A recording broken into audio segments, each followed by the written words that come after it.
And there are increasing concerns about the Games becoming super spreader event, the Euro 2020, as the Delta variant of coronavirus fuels a rise in infections around Europe, especially for this upcoming said event, the Euro 2020 event. Jannele Casuga is joining us live from our UK bureau. Hello, Jannele. Hello, Alma. And yes, as the Euro 2020 heads towards its conclusion and ever larger crowds flock to matches, there are increasing concerns about games becoming super spreader events as the Delta variant of coronavirus fuels a rise in infections around Europe. With vaccinations progressing fast across the continent and people eagerly anticipating the holiday season, it is tempting to view large crowds at European championship matches and gatherings in cities as a sign of life returning to normal. However, there are particular concerns about upcoming games in London and Saint Petersburg, two cities particularly affected by the Delta variant. Friday's quarterfinal between Spain and Switzerland will go ahead in St. Petersburg, despite Russia dealing with a surge in virus cases and record daily deaths. Both semi-finals and the final will be played in London, with more than 60,000 fans allowed to attend the games at Wembley. The Delta variant has also been behind a steep upward curve in cases in the United Kingdom, but that did not stop authorities easing restrictions for England's last 16 win over Germany on Tuesday. Almost 42,000 fans were inside the 90,000-seat Wembley to witness the game, and the images of maskless England supporters wildly celebrated victory have caused some consternation. In England, excitement is growing that the national team could go on to win the European crown in front of its own supporters. European football's governing body told AFP all the remaining matches will go ahead according to the match schedule as planned.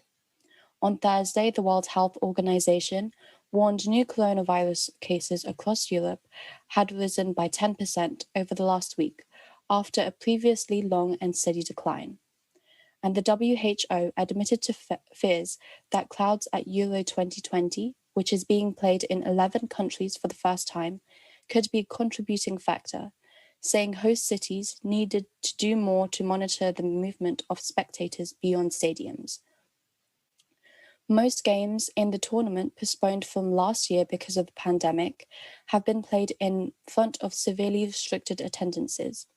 However, in Hungary's capital, Budapest, there were no restrictions on capacity, meaning a tournament high of nearly 56,000 spectators attended the host nation's match against France. Danish authorities reported that 3 supporters were infected by the Delta variant at their team games against Belgium in Copenhagen, and urged 4,000 other fans to get tested.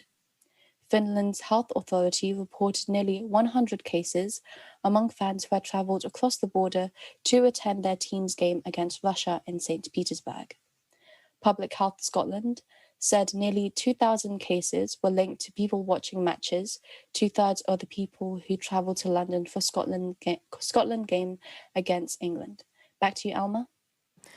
So how is the UEFA reacting or responding to this Eurogame matches that it may be a super spreader event?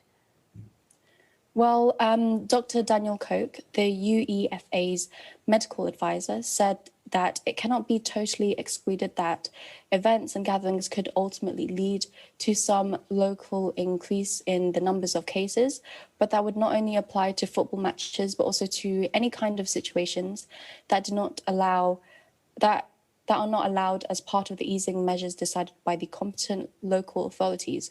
Koch also added that various intensive vaccination campaigns across Europe, as well as controls on European borders, can ensure that there will be no new big wave, and this in turn will not strain European health systems.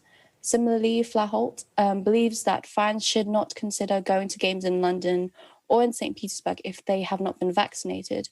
And he also encourages those who do to avoid gatherings in bars, restaurants, or crowding on public transport. Alma? All right. Thank you very much, Jannele, and looking forward to more updates on this upcoming Euro Games. Thank you very much, and thank you for your time. Thank you for having me. Reporting from London, United Kingdom, I'm Jannele Casuga. We live in interesting times. In other news, the